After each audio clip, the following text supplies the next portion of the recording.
students, in yesterday's class we have learned the concept of unsold stock. Today we are going to do some based on unsold stock. Okay, so open page number 94, problem number 7 we are going to do. On 1st January 2015, Kamla of Hyderabad consigned goods value at rupees 30,000 to Ravi of Madras. Okay, so now Kamla is sending goods to Ravi, right? So Kamla is going to be consignor and Ravi is going to be consignee. Okay, Kamla paid cartage and other expenses rupees 2,000. On 1st April 2015, Ravi sent an account sales with the following information. 50% of the goods are sold for 22,000. Ravi incurred the expenses amounting to rupees 1200. Ravi is entitled to receive commission at 5% on sale. Bank draft was enclosed for the balance. Prepare necessary ledgers in the books of Kamla. Okay, see here they are not asking us to prepare ledger in the books of Ravi, so we need not to prepare that. Okay, we just need to prepare ledgers in the books of Kamla. Pay attention, page number 94, problem number 7 we are doing. Okay, here I am writing first in the books of Kamla. Okay, in the books of Kamla. Who is Kamla? Kamla is a consignor. Kamla is a consignor. Okay, we know that in the books of consignor we are going to prepare 3 ledgers. First we are going to write consignment account. It will be divided into 2 parts, debit and credit. Debit side 2 columns, particulars and amount.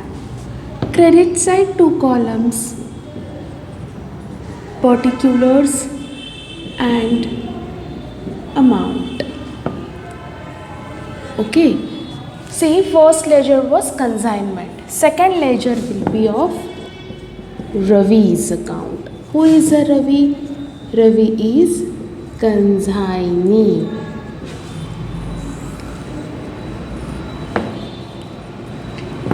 Debit and credit. Again here particulars, amount, particulars and amount. Okay, next we are going to prepare GSOC account. What does it mean? GSOC means goods sent on consignment. Okay, keep revising students.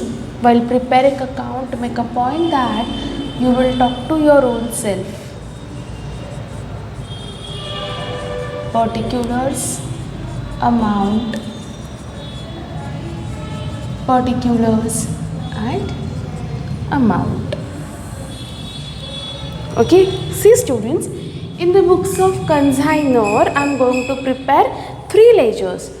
First is consignment account, second one will be consignee's account and third will be GSOC account, that is goods sent on consignment account. In consignment account is a nominal account, so which principle I am going to follow? Debit all expenses and losses, credit all incomes and gains. Okay, Ravi's account is a personal account, so which principle we will follow? Debit the receiver, credit the giver. And GSOC is a real account because we are talking about goods over here, so debit what comes in, credit what goes out principle we are going to follow. Now what is happening? Kamla is sending goods to Ravi. Kamla is sending goods to Ravi. So first entry will be consignment account debit to GSOC account. Okay, what is the price of that good? Price is 30,000. Are you understanding? Price is 30,000. Here I am writing to GSOC. Am I preparing GSOC account? Yes. So simultaneous effect will appear over here. Buy consignment account. What is the price? 30,000. Okay. See, while sending the goods, Kamla is spending some amount. Okay. Whose book is this? This is Kamla's book. So in Kamla's book, Kamla's name won't appear, right? His or her transactions will appear, right? So see how much amount Kamla is spending. Kamla paid cartage and other expenses rupees 2000. So here I will write consignment account debit to cash account in bracket expenses 2000. Are we preparing cash ledger? No. So simultaneous effect will not appear. Next, what are they saying is, Ravi sent an account sales from the following information. 50% of the goods are sold for 22,000. There is a sale and we know that sale is an income. But who is making that sale? Ravi. But for whose sake? For Kamla's sake, right? So debit all expenses and losses, credit all incomes and gains. Here I will write by Ravi's account in bracket sales. What is the price? 22,000. By Ravi is there, so here I will write to consignment account 22,000. Okay. Next, Ravi incurred the expenses amounting to rupees 1200. Ravi's expenses, debit all expenses and losses. So consignment account debit to Ravi's account in bracket expenses 1200. So again here 2 Ravi is there. So here I will write by consignment account 1200. Okay. Next, what are they saying? Ravi is entitled to receive commission 5% on sales. So here commission is an expense. We know students well now. Commission. How to calculate? I am preparing working note over here so that calculation part you will be able to understand more clearly. See, calculation of commission. Okay, commission we are going to pay on sales. How much sales he is making? 22,000. What is the rate? 5%. Right? So this 2 zeros will get cancelled. 5 zeros are 0, 5 2s are 10, 1 will carry, 5 2s are 10 plus 1, 11. So here I will write 1100. Okay, again here 2 Ravi is there. By consignment account 1100. See students, if you are going to focus on our basic format, we are doing the same things what we have done in our class 3 where I taught you the format of consignment. If we are going to stick on to our basic, you can do any sum. Okay, see, if your concepts are clear, whatever might be the difficulty level, you will be able to solve that sum. But the basic concepts has to be very clear. Okay, so that's why I keep on telling while solving, make a point that you will talk to yourself. You should be able to understand. Okay, like why are you writing at debit side? Why are you writing at credit side? Exactly how that those transaction is taking place.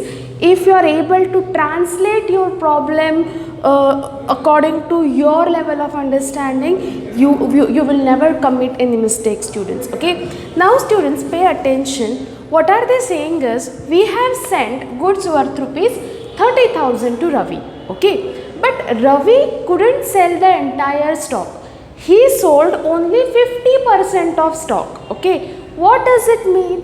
50% of stock is still lying with Ravi.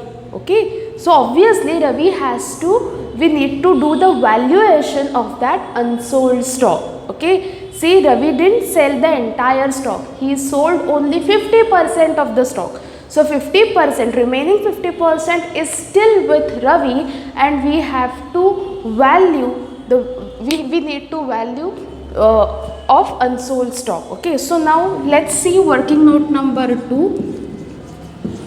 Yesterday only I taught you this this calculation, I'm sorry. Valuation of unsold stock. Okay, see, first I am writing cost of goods. Okay, first what I am writing? Cost of goods. Okay, see, when it comes on cost of goods, what is the cost of goods? 30,000. Okay, what is the cost of goods? 30,000. Out of 30,000, he sold 50%. It means unsold how much? 50%, remaining is going to be unsold. So cost of, here I will write unsold goods. 50% he sold. Okay, that's why 50% is unsold. 50 by 100. Okay. So value is 15,000. Now understand, students, see, for your understanding purpose I am writing one note over here. 50% is sold, thus 50% is going to be unsold. That's why we are finding out the value of remaining 50% which is unsold. What working note we are preparing? Valuation of unsold stock. So first we find out what is the cost of unsold goods.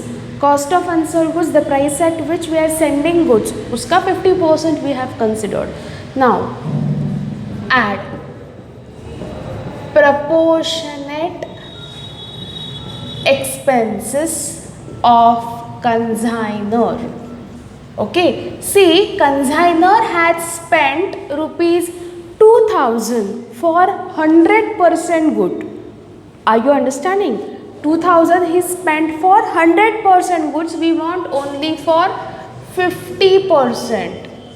So what will be the value? For 50% he has spent only 1,000 rupees. Okay, proportionate expenses of consignor. Again, why I am taking 50% over here? Because 50% is unsold. Okay, then add proportionate direct expenses of consignee. Okay, see students, here in last class I told you what are the direct expenses and what are the indirect expenses. Have given you one list where octroi or freight, carriage, unloading charges will fall under direct expenses. Only those expenses we are going to consider in the case of consignee. Okay, in this sum they have just mentioned that Ravi is spending 1200 rupees, but they didn't mention for what he has spent 1200 rupees. It can be any expense because they have not mentioned whether it is for octroi, freight, carriage or whatever it is. Okay, that's why, because they have not mentioned, we are not going to consider any expenses of consignee. We are going to assume that those 1200 are indirect expenses.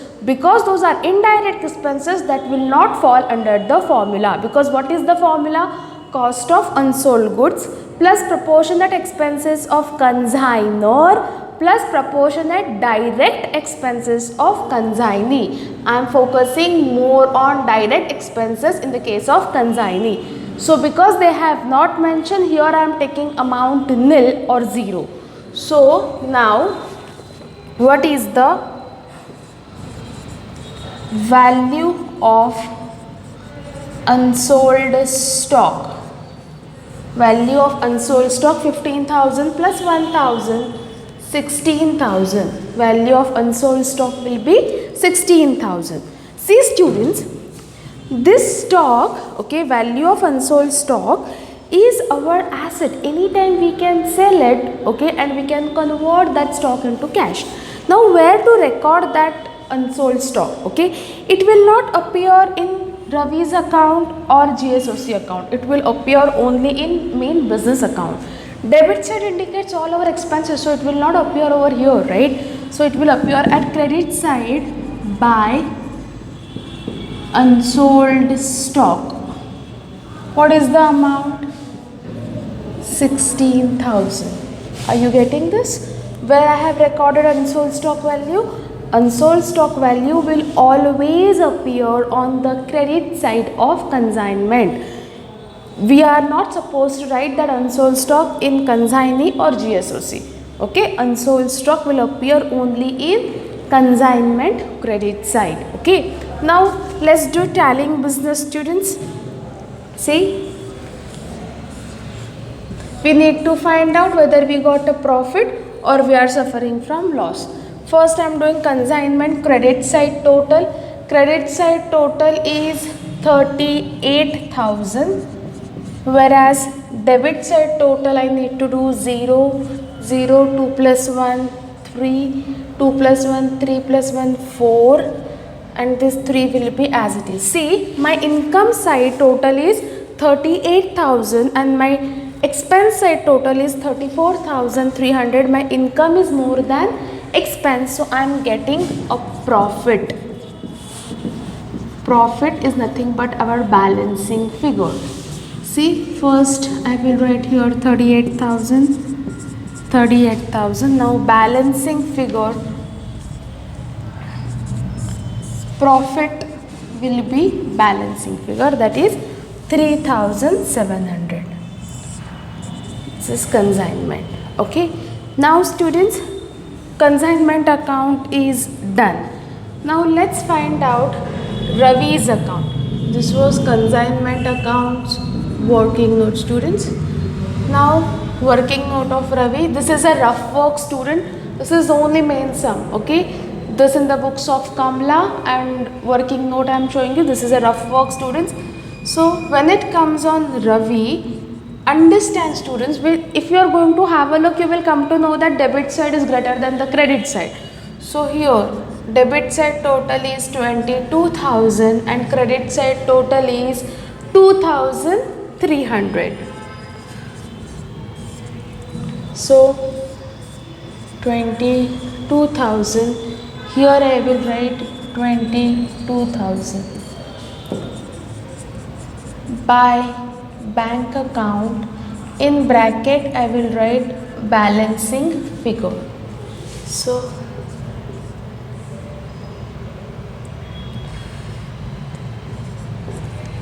amount will be 19,700, and here this is very easy, students. Entire balance you need to transfer to trading account, and both sides you will get equal amount, 30,000. This was problem number 7 of page number 94. We will do more 2 sums to understand this concept. Okay, and if you are having doubts, please keep posting. Be in touch. Have a good day. Take care.